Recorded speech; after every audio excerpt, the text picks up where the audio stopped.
la même difficulté de se poser la question, c'est quoi la sagesse? Parce que la société dans laquelle nous sommes nous parle de la sagesse selon l'âge de la personne, ou bien le nombre de fois que nous avons eu des difficultés et qu'on s'est en sorti, qu'on dit il est sage, ou bien le nombre de fois qu'on a tranché un problème entre deux personnes, on dit lui il est sage. Mais bien aimé dans le Seigneur, la sagesse c'est une qualité de quelqu'un qui fait preuve d'un jugement droit, sûr, averti dans ses décisions, mais aussi dans ses actions et dans ses actes. C'est ça la sagesse. La sagesse, c'est une qualité. Et cette qualité n'est donnée que par Dieu à l'homme. Autrement dit, toute autre sagesse qui ne vient pas de Dieu, ce n'est pas la sagesse. La sagesse est donnée par Dieu. Mais aujourd'hui, notre terme nous parle de la sagesse comme la clé pour réussir dans ces entreprises. Bien aimé dans le Seigneur, de Genèse jusqu'à l'Apocalypse, de la naissance jusqu'à la vieillesse, l'homme est confronté toujours à la question de la sagesse. La sagesse est parlée chez les enfants, chez les adultes, mais aussi dans chaque domaine de la vie de l'homme, la sagesse intervient toujours. Autrement dit, la sagesse est tellement indispensable plus que tous les atouts de l'homme. Si on doit le mettre selon le nom, la sagesse occupera la première place dans la vie de l'homme. Dans le livre des Proverbes, au chapitre 3, verset 13, la Bible nous dit « Heureux l'homme qui a trouvé la sagesse et l'homme qui possède l'intelligence. » L'intelligence, ce n'est pas la sagesse. La sagesse, ce n'est pas l'intelligence. L'intelligence est physique, la sagesse est spirituelle. Autrement dit, l'intelligence, nous naissons avec cette intelligence. Et c'est cette intelligence qui nous donne les atouts d'être meilleurs dans le domaine dans lequel nous exerçons. Mais ça, ce n'est pas la sagesse. La sagesse, c'est un ingrédient spirituel qui donne à l'homme la capacité de bien juger selon le plan de Dieu. La sagesse, ça avertit, ça donne à l'homme la capacité de prendre de meilleures décisions, mais aussi de poser de bons actes et de bonnes actions. Amen. Dans le livre des Proverbes, toujours, au chapitre 16, verset 16, la Bible nous dit combien acquérir la sagesse vaut mieux que de l'or. Wow. Combien acquérir la sagesse, ça dépasse de l'or. Et c'est pourquoi j'ai mentionné la sagesse dépasse tout. La sagesse dépasse le nombre de lingots d'or et le nombre de diamants que tu as dans le coffre. Nous avons vu des milliardaires, nous avons vu de grands hommes de Dieu qui n'ont pas de sagesse, comment ils agissent. Nous avons vu des milliardaires bâtis en matière d'argent, mais ils ne sont pas sages. Dans le livre de Job, au chapitre 28, verset 28, la Bible nous dit, Dieu dit à l'homme, voici la crainte du Seigneur, c'est la sagesse, s'éloigner du mal, c'est l'intelligence. Et c'est pourquoi j'ai mentionné en disant, il y a la différence entre intelligence et sagesse. La sagesse est différente de l'intelligence. L'intelligence, c'est physique, alors que la sagesse, c'est spirituel. Et ce n'est pas parce que tu es intelligent que tu as la sagesse. Non. Nous avons vu les gens intelligents entreprendre dans les business, mais ils ont échoué parce qu'ils n'avaient pas la sagesse. Mais c'est très capital si un homme intelligent recourt à la sagesse. Là, tu réussiras. Nous voyons l'importance de la sagesse. Et si on le cherche, quel sera son impact dans ma vie, dans ta vie et dans notre vie? La sagesse n'est d'autre que la connaissance de Dieu et de ses principes, afin de marcher et d'agir selon sa volonté. Amen. La sagesse n'est d'autre que la connaissance de Dieu et de ses principes, afin de marcher selon sa volonté. La sagesse intervient de but le moment où l'homme découvre son incapacité, il découvre ses limites, ses faiblesses, et il recourt à la volonté de Dieu en s'abîmant dans sa présence, en s'alignant selon ce que Dieu veut qu'on soit. La sagesse, ce n'est pas de se battre la poitrine. Ce n'est pas de se dire, j'ai tel nombre de diplômes. Non. Mon père, il est temps, je suis vieux déjà. Non. La sagesse, ce n'est pas parce que tu as fêté 90 ans, 80 ans, 70 ans que tu es sage. Non. La sagesse, de par le nombre de fois que tu étais à l'écoute du Maître. La Bible nous dit dans l'évangile de Saint Jean, un sage qui s'appelait Nicodème. Il était sage selon les livres, le nombre de livres et l'âge. Le nombre de livres qu'il avait lus et l'âge qu'il avait. Selon le nombre de doctorats qu'il avait reçus à la faculté. Mais quand il s'est croisé avec le maître, non seulement le maître lui a ramené à zéro. Le maître lui a montré combien de fois la sagesse n'était pas due à son diplôme, mais que la sagesse était due à cette révélation que Dieu te donne en Jésus-Christ de Nazareth par son Esprit Saint. C'est ça la sagesse, bien aimé. Et nous voyons tous les jours où les gens s'acharnent en se posant mille et une questions par rapport aux activités qu'ils mènent. En se disant, j'ai entrepris telle chose. Oui, tu as échoué. C'est parce que tu as entrepris des choses selon ta compréhension et selon ton intelligence. Associe l'intelligence de Dieu et tu verras qu'il y aura un changement. Amen.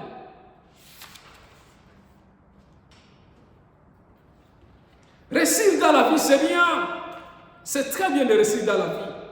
Mais réussir sa vie, c'est bien, c'est très bien encore et encore. Il y aurait une nette différence, bien aimé, entre réussir sa vie et réussir dans la vie. Tu peux réussir dans la vie, mais tu ne vas pas dormir. Tu peux réussir dans ta vie, mais tu es malheureux. Réussir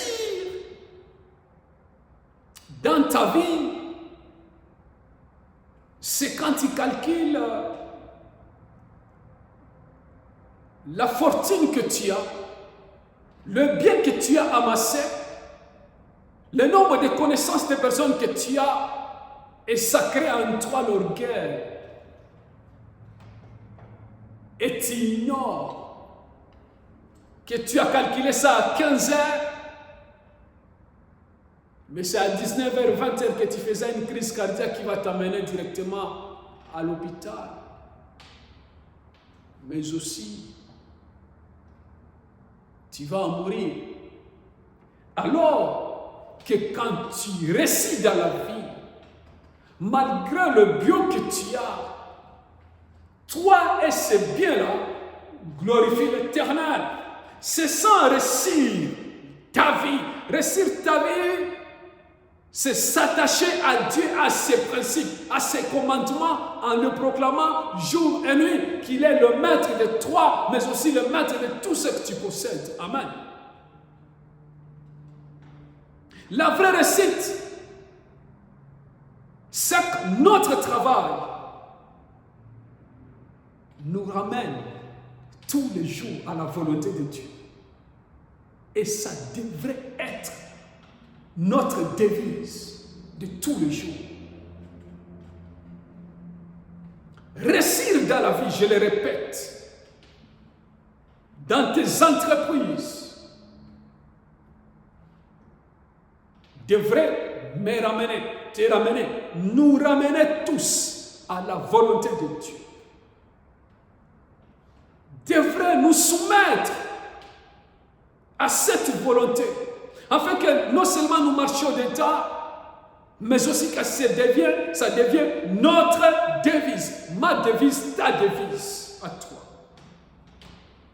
Parce que ce soit la sagesse, que ce soit la réussite, tout est donné par Dieu. Allons-y dans l'Ancien Testament et on retournera dans le Nouveau Testament. La Bible nous dit dans l'Ancien Testament, dans le livre du Deutéronome, au chapitre 30, verset 19, il dit: je mets devant toi la vie et la mort, la bénédiction et la malédiction. Et je prends comme témoin le ciel et la terre. Et Dieu, il vient parce qu'il maîtrise la cupidité de l'homme. Il maîtrise comment l'homme il est pressé. Il dit, mais moi, Dieu, je te conseille de choisir la vie pour que tu puisses vivre, toi et ta postérité. Amen. Autrement dit, la sagesse nous donne la capacité de réussir, mais aussi de laisser la postérité. Un homme qui a vécu sur terre, un homme qui a vécu sur terre et qui n'a pas laissé la postérité, c'est un homme stérile. Amen. Spirituellement, tu es stérile. Tu peux avoir des enfants, oui. Tu peux amasser beaucoup de l'or, beaucoup d'entreprises, oui. Mais ce n'est pas ça la postérité, mon frère. Ce n'est pas ça la postérité, ma sœur. Bien-aimé, ce n'est pas ça la postérité. Je me rappelle un jour, il y a un grand ami à moi, et c'est un père pour moi qui s'appelle Père Cana. C'est un Burundais, il m'avait donné ce témoignage. En 2016, il était parti au Royaume-Uni et il voit un homme blanc qui était fâché. Il était fâché parce que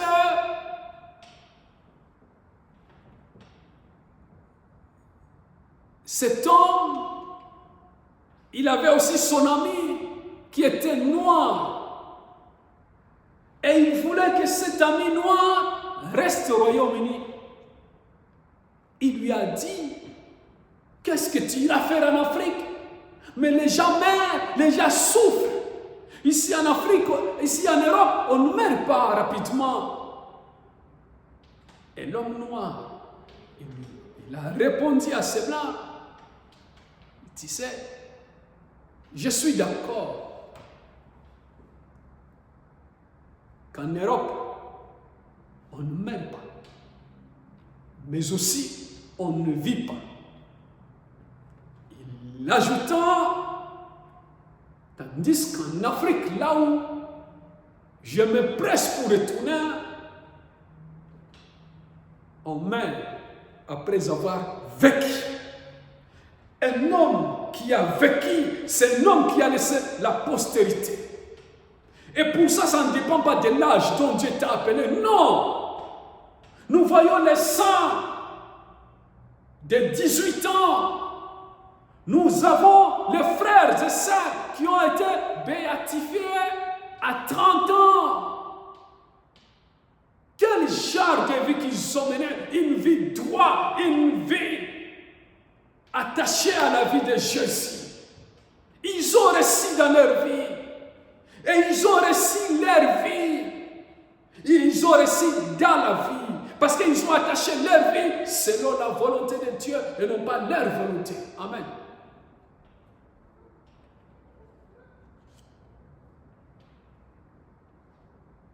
Dans le projet de Dieu sur l'homme et dans la vie de l'homme, Dieu veut que nous existons. Qu'après notre départ, nous existons. Amen. C'est ça le projet de Dieu. Dieu a nous créé et a nous envoyé sur terre. Il a mis au-delà de nous 10 potentiels. Il veut que quand nous descendons sur terre, nous puissions libérer le potentiel. Et quand nous allons retourner là-bas, que nous lui donnons un vrai rapport.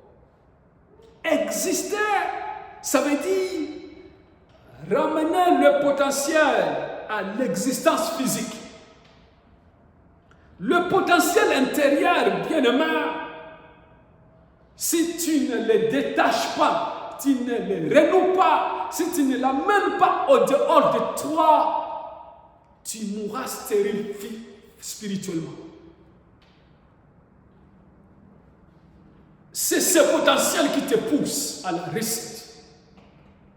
C'est ce potentiel qui te canalise selon la voie de Dieu, parce qu'il sait de l'ennemi que tu seras entrepreneur. Il sait que tu construiras des écoles, des hôpitaux. Il sait que tu vas donner du travail à plusieurs personnes. Mais il faut que toi et lui, vous puissiez collaborer pour ramener le potentiel intérieur à l'existence physique. C'est ça, exister.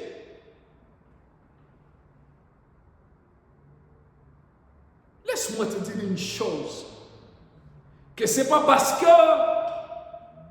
tu t'es réveillé tôt le matin à 5 heures que tu es bien arrivé à la destination. Non. Nous avons vu d'autres se réveiller tôt et ils ont échoué. Pas parce qu'ils n'étaient pas vigoureux dans leur marche, non. Mais parce que Dieu n'avait pas disposé cette période et cette saison pour eux. La sagesse te pousse à se poser la question, c'est ma saison? C'est la période que Dieu a prévue pour moi ou pas? Parce que si c'est ta saison, tu comprendras une chose, que Dieu a mis l'élévation sur mon chemin. Il a mis l'élévation et la réussite sur mon chemin. Qu'il pleuve ou qu'il neige, je vais réussir. Parce que la réussite, ma réussite ne dépend pas de mes forces, ne dépend pas de mes parents, ni de quelqu'un d'autre. Ma réussite dépend de Dieu. Amen. Il est celui qui dit, car l'élévation ne vient ni de l'Orient ni de l'Occident, mais l'élévation vient de l'Éternel. Il dit encore dans le livre de Zacharie, c'est pas ni par la force, ni par l'intelligence, mais c'est par mon esprit. Amen. C'est pas ni par la force, mon frère. C'est pas par la puissance, c'est pas par l'intelligence, c'est pas le nombre de connaissances que tu as, mais c'est par son esprit que tu réussis. Amen. La sagesse. C'est Dieu qui décide. C'est Dieu qui décide qui réussit et qui échoue. Et quand Dieu décide qui réussit et qui échoue, c'est parce qu'il sait une chose, qu'il est celui qui maîtrise la vraie définition de l'échec et de la réussite. Bien-aimé, as-tu la volonté de réussir? La sagesse te permettra de maîtriser l'échec, mais aussi de maîtriser la réussite. Parce que la réussite te rend orgueilleux, paresseux. Tu vas te dire, j'ai du talent, je suis capable. Pourquoi je l'ai contacté mal? Pourquoi j'ai passé un bon nombre de temps de prière? Pourquoi j'ai pris 3 jours de prière? Mais je suis intelligent. Ça, c'est la réussite. Ça nous rend orgueilleux. Ça nous rend dépendants de nous-mêmes. Et on se dit que nous avons les ailes. Alors que l'échec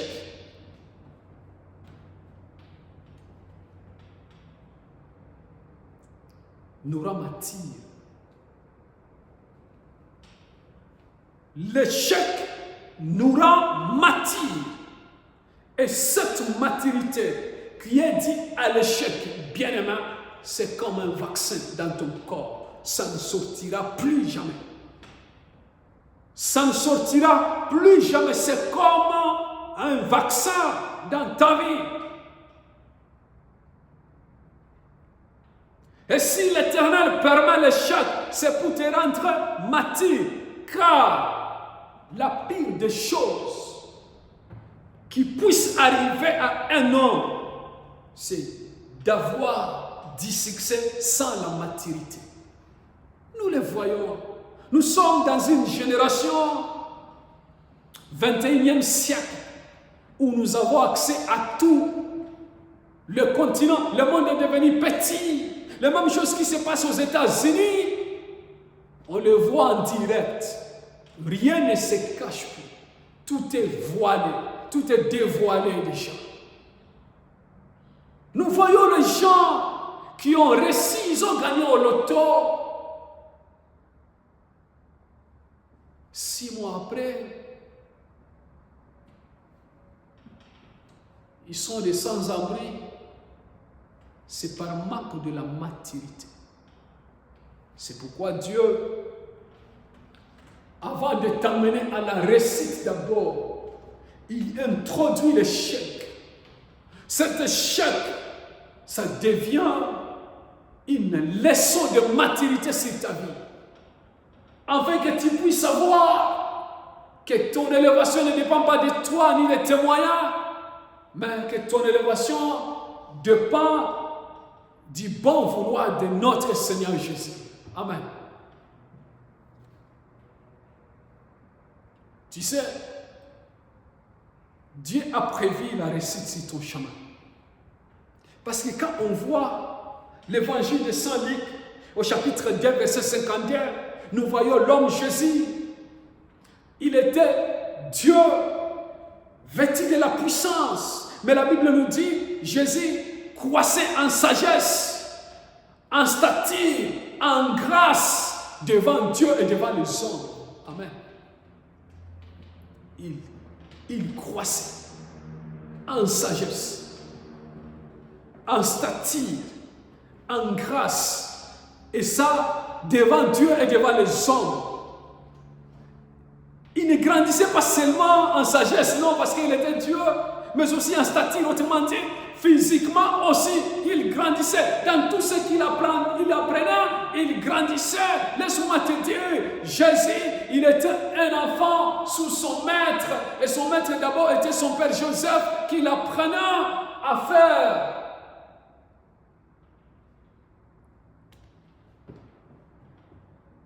À utiliser les bois pour y sortir des meubles. C'était un élève. C'était un élève sous son maître. Un maître qui était un charpentier. Et dans tout ça, il grandissait. Et dans tout ça, il évoluait. Et dans tout ça, il apprenait davantage. Jusqu'à ce qu'à ses 30 ans, où il atteint non seulement la maturité physique, mais aussi la maturité spirituelle, pour commencer ce que j'appellerais l'ultime objectif de son existence sur terre. La mission de me sauver et de te sauver. Lui, il était Jésus. Et si lui, il grandissait encore en sagesse, en stature, moi, toi, nous tous, qu'est-ce qu'on va faire? Si lui grandissait grandissait encore, s'il cherchait à grandir, toi et moi, qu'est-ce qu'on va faire? On aura cette soif de grandir encore, parce que nous sommes là pour impacter notre génération. Et notre génération a besoin de nous. Ma génération, frère, a besoin de moi. Ta génération, ma sœur, a besoin de toi dans chaque domaine de ta vie et dans chaque chose que tu voudras entreprendre. Ta génération a besoin de toi pour que tu puisses les impacter. Amen. Dans nos entreprises, nous devons avoir les points de départ. Et le point de départ, j'appellerai ça le point zéro. Et je dirais même l'idée racine. Cette idée ne vient pas de toi, non. Détrompe-toi. Cette idée ne vient pas de toi et ça ne vient pas ni de moi. C'est une révélation. Tout le jour, quand tu voudras faire du bien, quand tu voudras entreprendre quelque chose pour grandir, pour toi et pour ta génération, ne te tape pas la poitrine en disant que je vais faire telle chose. Non. Dis-toi dans l'humilité, Dieu, que je fasse quelque chose pour lui et pour son peuple. Parce que quand nous lisons l'épître de Saint Paul aux Éphésiens, au chapitre 3, il dit ceci. C'est par révélation que j'ai eu la connaissance. Alléluia. C'est pas la révélation que j'ai eu la connaissance. C'est pas par moi-même, mais c'est par révélation. Et cette révélation vient de Dieu. Ça ne vient pas de moi, ça ne vient pas de toi. Ça vient de Dieu par son Esprit Saint, bien-aimé. Il est celui qui te révèle que tu dois commencer telle chose. Et comment Dieu va te révéler si tu n'es pas sage et si tu ne cherches pas sa sagesse? Amen. La sagesse, c'est la connaissance de Dieu. Et dans Osée au chapitre 4, verset 6, la Bible nous dit, mon peuple périt par manque de connaissance. Si nous périssons, c'est parce que nous sommes incapables d'aller sous la responsabilité du maître, de s'agenouiller, de s'abîmer dans sa présence et nous dire, papa, nous avons besoin de telles choses. Amen. Je vais vous donner un témoignage. Témoignage dans témoignage. En 2018, je suis parti dans une grande conférence de plus de 5000 personnes à Lomé. Et il y avait un monsieur qui avait donné un témoignage qui a ébranlé ma vie. Il dit ceci, je me mets devant vous aujourd'hui et je témoigne la grandeur de Dieu dans ma vie. Dieu m'a béni. Il m'a rendu riche. Et en plus de ça, Dieu m'a donné la capacité de construire un hôtel 5 étoiles dans mon pays. Et il dit ceci, je n'ai pas recouru à l'homme, je n'ai pas recouru au secte, je n'ai pas recouru à la franc-maçon, je n'ai pas recouru aux sciences occultes, ni au fétiche, ni au voodoo. Il n'a pas recouru tout ça. Il dit, je fais confiance à Dieu et Dieu agit à moi. La première question que je me suis posée en écoutant son témoignage, je me suis dit, est-ce qu'il est le seul que Dieu a béni dans ces 5000 personnes que nous sommes? Jusqu'à ce que Dieu me donne la grâce non seulement de voir ces bénédictions qu'il a données à cet homme, mais aussi de vivre pendant toute une semaine dans cet hôtel. Quelle merveille! Quel hôtel splendide! Quelle bénédiction, frère! Et c'est là où tu comprends. Si tu n'arrives pas à faire confiance à Dieu avant d'entreprendre quoi que ce soit, c'est parce que tu ignores sa capacité. Frère, quand Dieu bénit, il ne bénit pas à moitié, il donne en totalité. Et quand il te donne en totalité, frère, c'est pas parce que tu as la force, non. C'est parce qu'il maîtrise ta faiblesse, mais il dit, je marcherai avec lui. Parce qu'il a dit ceci dans le livre de Jérémie, au chapitre 1er, verset 12. Il dit, je cours derrière ma parole pour l'exécuter. Autrement dit, je vais accompagner Emmanuel, parce que je parlais de lui, qu'il va accomplir des choses. Et si je laisse Emmanuel, lui-même ne peut pas y arriver. Je l'accompagne doucement. Je l'accompagne. Il va tomber, oui, mais il va se relever. Il va échouer, oui, mais ça sera un vaccin pour lui. Je l'accompagne jusqu'au bout. Ça, c'est Dieu, frère. Laisse-moi te dire une chose. Si Dieu ne t'accompagne pas, l'homme va t'accompagner. Et si l'homme t'accompagne, il va te détruire quand il va monter. C'est lui qui t'a aidé dans ce monde à monter les escaliers jusqu'à la réussite. Il a aussi le pouvoir de te faire descendre. Mais si Dieu te lève, si Dieu prend ta main, s'il saisit ta main, il t'amènera jusqu'au sommet.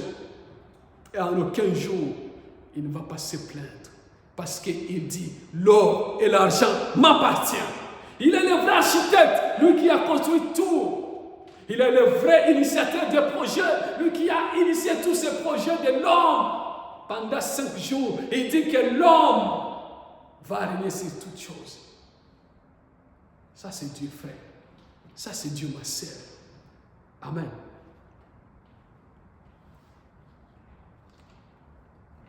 Réussir dans nos entreprises. La sagesse nous aidera à réussir. Dans le domaine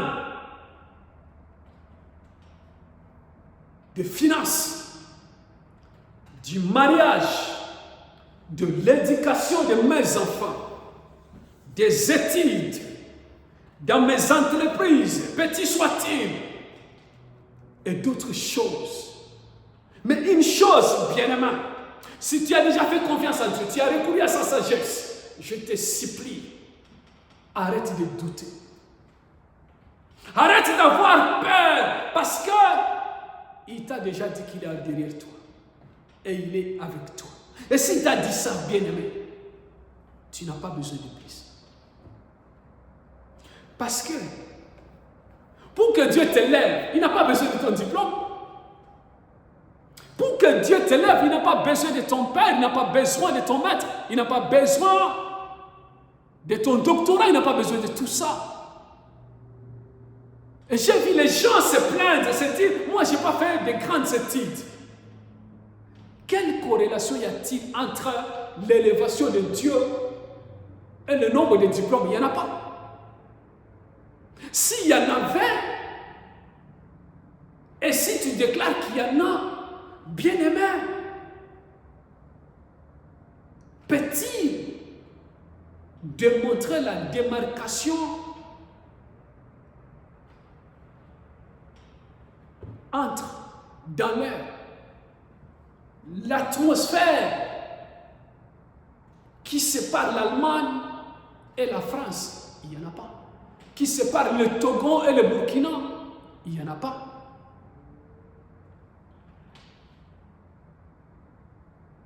Autrement dit, ce que Dieu fait ne dépend pas de tes limites, non. Ne dépend pas de tes faiblesses, non.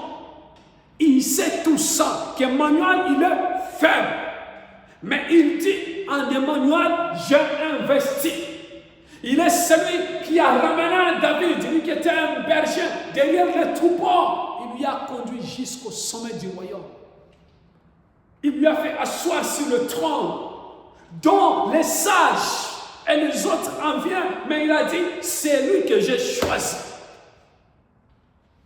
Dieu ne te choisit pas parce que tu as un diplôme. Dieu ne te choisit pas parce que ton père est ceci et cela, non. Il te choisit parce qu'il sait que tu dois, qu'il a mis en toi une mission. Frère, tu n'as pas besoin de plus. Parce que la sagesse que Dieu te donnera, ça engendra en toi la force. Et cette force n'est pas due au nombre de poids, de kilos que tu pèses. Non. Mais c'est dû à cette faveur divine que Dieu met sur ton chemin pour t'ouvrir tous les obstacles. Partout où les portes étaient fermées, tu sais qu'est-ce que Dieu va faire? Même si devant la porte il y avait quelqu'un qui t'empêchait d'entrer, Dieu ne viendra pas lui retirer. Sors, non. Tu sais qu'est-ce que Dieu va faire? Il mettra quelqu'un derrière la porte pour t'ouvrir. Amen. Parce que Dieu ne veut pas mélanger ses enfants. Non. C'est pourquoi je te dis, frère, tu n'as pas besoin de plus. Et ton diplôme n'a pas besoin de te qualifier. L'argent que tu as pour commencer, quoi que ce soit, n'a pas besoin de te qualifier. J'ai vu les gens débuter avec $1000. Et les autres, ils ont débuté avec 100 000. Et les autres, ils ont débuté avec $10 ou 100. Mais après 5 ans, celui qui a débuté avec $100 ou $10, il est au sommet. Amen. Je vais vous donner ce témoignage de ma vie. Quand j'ai quitté chez moi pour aller me spécialiser, c'était l'une des décisions les plus difficiles de ma vie. J'étais jeune, vingtaine d'âge, vingtaine d'années, mais j'avais la soif de grandir. J'ai tapé sur plusieurs portes, mais à la fin j'ai compris que ces portes sur lesquelles je frappais m'amènera vers les zones interdites. Et j'ai dit non. J'ai mis mes genoux par terre. J'ai dit, Seigneur, si tu me dis de partir, même à pied, je partirai. Même à pied, je partirai. J'ai dit à tous mes amis et mon entourage, frère, je pars pour mes études. Mes amis me connaissaient bien, tous, ils se sont opposés. Et quelques membres de ma famille, sauf 2 personnes, ils se sont tous opposés. Tu ne peux pas partir, tu n'as rien du tout.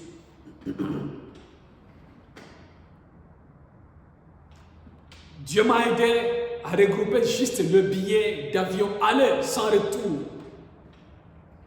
Vous savez, dans l'avion, je croise un collègue qui va à la même destination, à la même fin que moi. Et il me dit, on part commencer cette formation de 5 ans, mais je ne me suis pas bien préparé, mais j'ai économisé $11 000.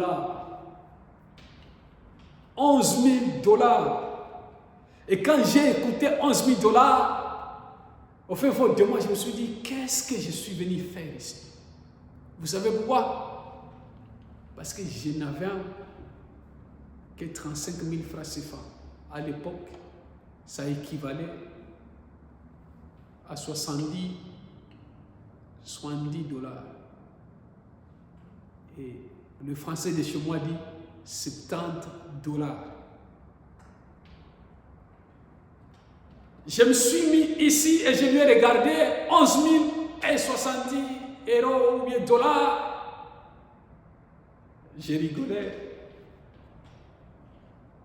Mais une chose,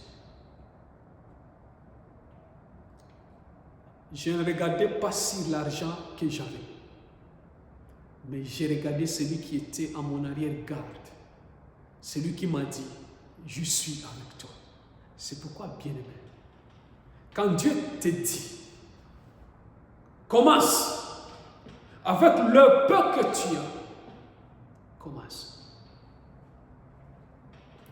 Bénis-lui pour ces paix-là. Rends-lui grâce sur ces paix-là. Dans chaque domaine de ta vie, rends-lui grâce sur les paix qu'il te donne. Et dis-lui, si tu me donnes 100 aujourd'hui, je sais que demain ça sera 10 000.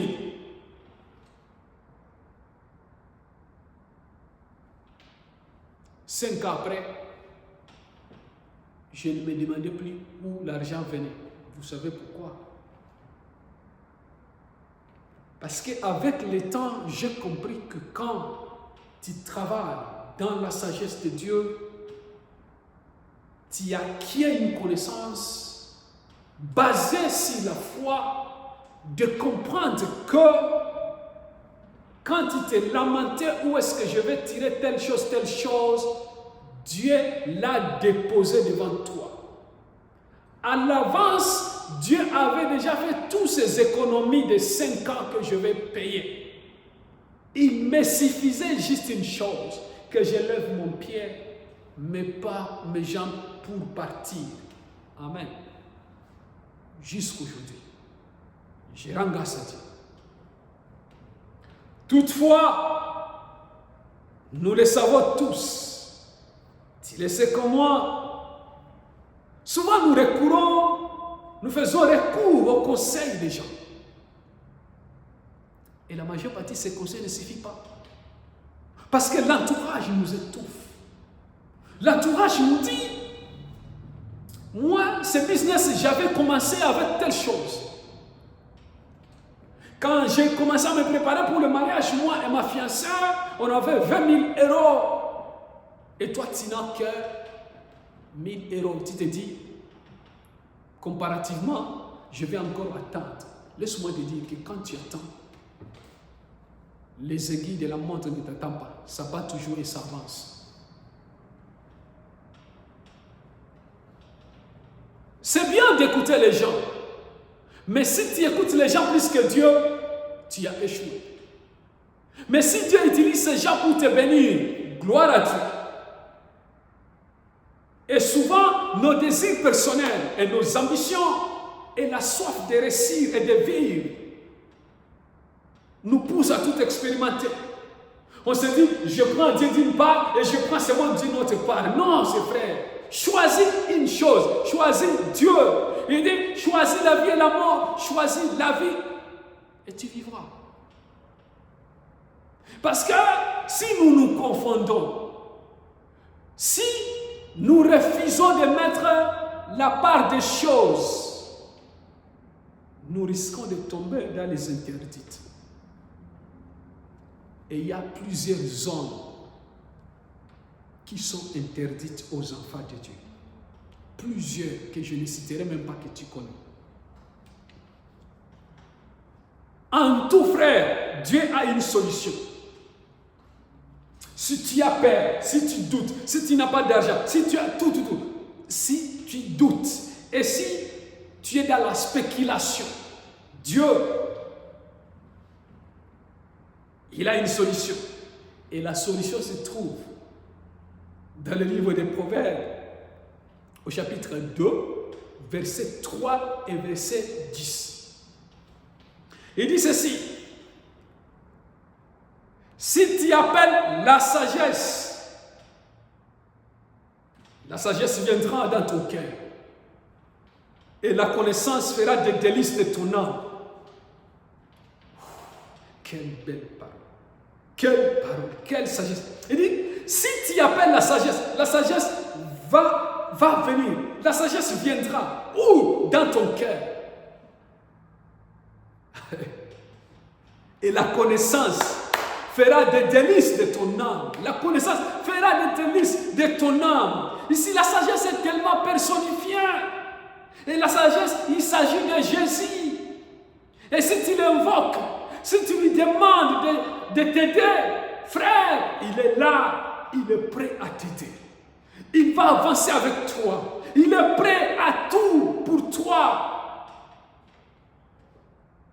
Frère, si tu veux réussir avec Dieu, une chose,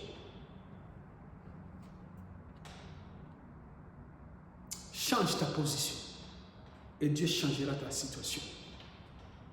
Change ta position, frère. La position de l'ignorance, la position de culpabilité, la position de la peur, la position de doute. Change ça au nom de Jésus-Christ de Nazareth. Ce n'est que ça que tu peux changer dans ta vie et la situation dans laquelle tu es, Dieu va les changer. Ce n'est que ça, bien-aimé. Bien-aimé, ce n'est que ça. Change ça. Au nom de Jésus. Amen.